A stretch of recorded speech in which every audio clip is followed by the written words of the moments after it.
बिस्मिल्लाहिर्रहमानिर्रहीम।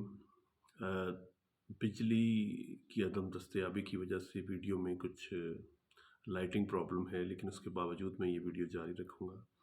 मेरा टॉपिक है डिफ़ॉल्ट। आज हर शख्स की ज़ुबान ज़द-ए-आम है कि मुल्क डिफ़ॉल्ट करने के करीब है। तो मैं इस टॉपिक पे बात करना चाह रहा हूँ कि डिफ़ॉल्ट क्या होता है और मुल्क डिफ़ॉल्ट कब करते हैं, इसके अवामुन्नास पर और मुल्क पर क्या असरात होते हैं। नंबर एक, डिफ़ॉल्ट किसी भी मुल्क की इंपोर्ट्स के ऊपर, अपने कर्ज़ों के ऊपर, इन अदर सेंस लायबिलिटीज़ को पे करने की सलाहियत का ख़ात्मा है। उसके फ़ॉरेन रिज़र्व्स नहीं होते। जैसा कि अभी पाकिस्तान के पास बैरूनी कर्ज़े अदा करने, इंपोर्ट के लिए और कर्ज़ों पर सूद अदा करने के लिए डॉलर्स नहीं है, इट मीन्स कि पाकिस्तान डिफ़ॉल्ट के करीब है। और हमें कैसा पता चला कि ये मुल्क डिफ़ॉल्ट करने के करीब है? जी, CDS, क्रेडिट डिफ़ॉल्ट स्वैप, ये एक ऐसा रेशो है जिसको बैनुल-अक़वामी रेटिंग एजेंसीज़ जो हैं वो डिटरमिन करती हैं कि मुल्क के आमदन का और इस पे कर्ज़ों का और इसकी कर्ज़ों पे सूद की अदायगी का रेशो क्या है। याद रखिएगा कि इस वक़्त मुल्क में जो डिफ़ॉल्ट का रेशो है अबाउट कोई 90% के इर्द-गिर्द है। अब इससे ऐसे हालात क्यों पैदा होते हैं? जब किसी मुल्क की आमदन और उसकी इंपोर्ट उसकी एक्सपोर्ट से कम हो जाए। अभी पाकिस्तान में अगर हम $1 बिलियन की इंपोर्ट करते हैं तो हम 50 मिसाल के तौर पर $2 की इंपोर्ट करते हैं और $1 हम एक्सपोर्ट करते हैं। तो ये जो इम्बैलेंस है, ये किस तरह हम इसको गैप पूरा कर सकते हैं? बैरूनी तरसीलात तो इस काबिल नहीं है, ना हमें कोई बाहर से कर्ज़े देता है। यू मीन कि आपका जो लेजर है टुवर्ड्स द इम्बैलेंस वो बहुत बढ़ गया। अब जब ये हुकूमत आई तो इमरान खान की गवर्नमेंट में मुल्क के जो फॉरेन एक्सचेंज रिजर्व्स थे वो अबाउट कोई $20 बिलियन थे। और प्रेजेंटली आप जब मैं बात कर रहा हूँ 2.7 बिलियन है इस वक्त। आप इमेजिन कर सकें कि अगर उस वक्त मुल्क के पास 20 रुपये थे तो आज 2 रुपये 70 पैसे हैं। और वो क्या वजूहात थी कि जब ये रजीम चेंज हुई तो ये यकदम मुल्क की इकनॉमिकल सिचुएशन जो है इतनी ज़्यादा डिस्टर्ब हो गई। जी, बैनुल-अक़वामी लोग जिन्होंने इस मुल्क में, हमारे मुल्क में गवर्नमेंट को चेंज किया या करवाया, या जो हमारे लोग आलाकार बने, उसके बाद क्या हुआ कि जो बैनुल-अक़वामी रेटिंग एजेंसीज़ हैं, जैसे मूडीज़ है, जैसे फिच है, जैसे S&P है, इन सब ने पाकिस्तान की क्रेडिट जो रेटिंग है वो डाउन कर दी। यानी यूँ समझें कि अगर कोई बंदा कर्ज़ लेना चाहे तो उसके डॉक्यूमेंट्स पूरे ना हों तो उसको फिर कर्ज़ तो नहीं मिलता। अच्छा, पाकिस्तान ने जो पहले से कर्ज़ लिए हुए हैं उनको पे करने का टाइम है, उन पे सूद को पे करने का टाइम है, और पाकिस्तान की इकनॉमिकल सिचुएशन पहले से बदतर है। मुल्क का इक़्तिसादी ढांचा बिल्कुल एक्सपोर्ट नहीं है, लार्ज स्केल मैन्युफैक्चरिंग नहीं है, बिजली नहीं है, बिजली बहुत महंगी पैदा कर रहे हैं। ज़िमनन बात कर रहा हूँ कि ये जो हम बड़े नारे मारते थे ना, मियाँ साहब ने बिजली पूरी कर दी, इतनी महंगी बिजली हम लोगों ने बनाई कि हमने मुल्क का मईशत का बेड़ा गर्क कर दिया। ये भी एक एलिमेंट है मुल्क को आज इस डिफ़ॉल्ट तक पहुँचाने में।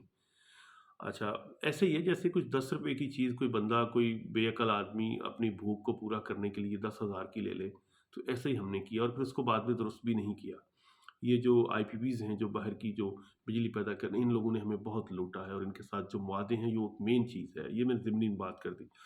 अच्छा, इमरान खान के दौर में जो डिफ़ॉल्ट का रेट था, जो चांसेस थे, वो 5% थे। और इमेजिन कि जब ये इसहाक डार साहब ने चार्ज लिया तो उस वक़्त मुल्क के डिफ़ॉल्ट करने के चांसेस 50% थे और आज अबाउट कोई 80% प्लस हैं, 90% है। तो ये इसहाक डार साहब की भी मैं कारकर्दगी आपके रख रहा हूँ। ये मैं नहीं कह रहा, ये बैनुल-अक़वामी रेटिंग एजेंसीज़ कह रही हैं, फिच कह रही है, S&P's कह रही हैं, मूडीज़ कह रही हैं।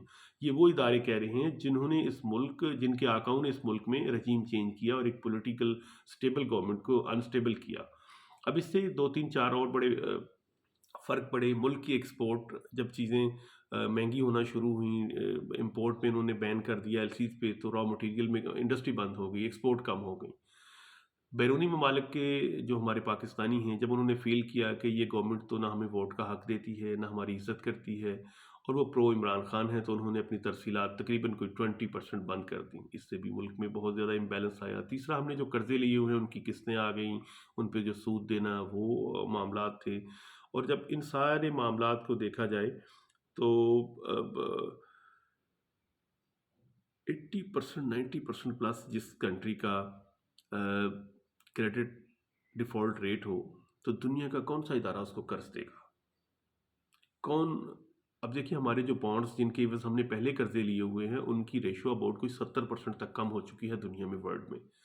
یوں سمجھیں کہ ملک کی جو اقتصادی تباہی ہوئی اس کے پیچھے پولیٹیکل انوائرمنٹ نے بہت زیادہ پیٹرول اور آگ جیسے کا کام کیا، کہ یہ اس نے بہت زیادہ اس کے کیٹلسٹ کا کردار ادا کیا کہ یہ ہماری معاشی تباہی کو سیاسی حالات نے بہت زیادہ انڈورس کیا، انکریج کیا، جس وجہ سے آج ہم اس مقام پر پہنچے ہوئے ہیں۔ ہاں، جب ملک ڈیفالٹ ہو جاتے ہیں تو پھر کیا ہوتا ہے؟ ہمارے جو مثال کے طور پر اللہ نہ کرے کہ ہمارا ملک ڈیفالٹ کرے، انٹل کہ گورنمنٹ اعلان نہ کرے یہ ڈیفالٹ نہیں ہوتا ہے۔ ماضی قریب میں سری لنکا نے، کوریا نے، لیبنان نے، بہت سے ممالک نے ڈیفالٹ کیا۔ حالات کیا ہوتے ہیں؟ نمبر ایک، بین الاقوامی جو قرض دینے والے لوگ ہیں وہ جو جن شرائط پر، جن معاہدوں پر، جن ڈاکومنٹس پر ہم نے قرض لیا ہوتا ہے ان کے عوض جو ہم نے بلڈنگز، جو ہم نے ایسٹس گروی رکھے ہوتے ہیں وہ ان پر قبضہ کر لیتے ہیں۔ نمبر ٹو، ملک میں معاشی بدحالی بہت عروج پر ہوتی ہے، اور جو بیرونی سٹیک رکھنے والے لوگ ہیں جیسے ہمارے ملک کے سیاستدان ہیں، بیوروکریٹ ہیں، جن کے اکاؤنٹس ڈالروں میں ہیں، جن کا سٹیک باہر کے ممالک میں ہیں، جن کے بچے باہر کے ممالک میں، یہ تو بہت امیر ہو جائیں گے نا۔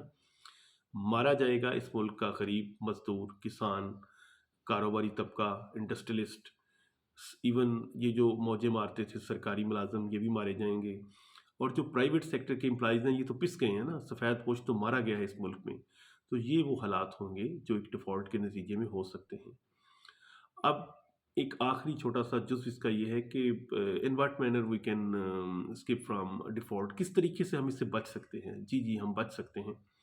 ایکسیسو ہم لوگ ٹیکس جو ہیں وہ انفورس کریں، امپورٹ کو ایٹ لیسٹ حد تک کم کر دیں اور ایکسپورٹ کو بڑھانے کی بات کریں، بالکل نان اسینشیل آئٹمز ہیں اس پہ بین کر دیں اور صرف وہی آئٹمز منگوائیں جو ملک کے لیے ضروری ہیں، عوام کے لیے ضروری ہیں، صرف بالکل شارٹ لسٹ کر دیں۔ بین الاقوامی سطح پر ہم لوگ، ہماری سیاسی قیادتیں سارے کی ساری اکٹھے ہو کر بین الاقوامی انسٹیٹیوشنز کو انڈرٹیکنگ دیں کہ ہم جو بھی پالیسیز ہیں، جو ہماری مطلب روڈ میپ ہے اکنامیکل، ہم اس پہ پابند رہیں گے، گورنمنٹ کسی کی بھی آئے۔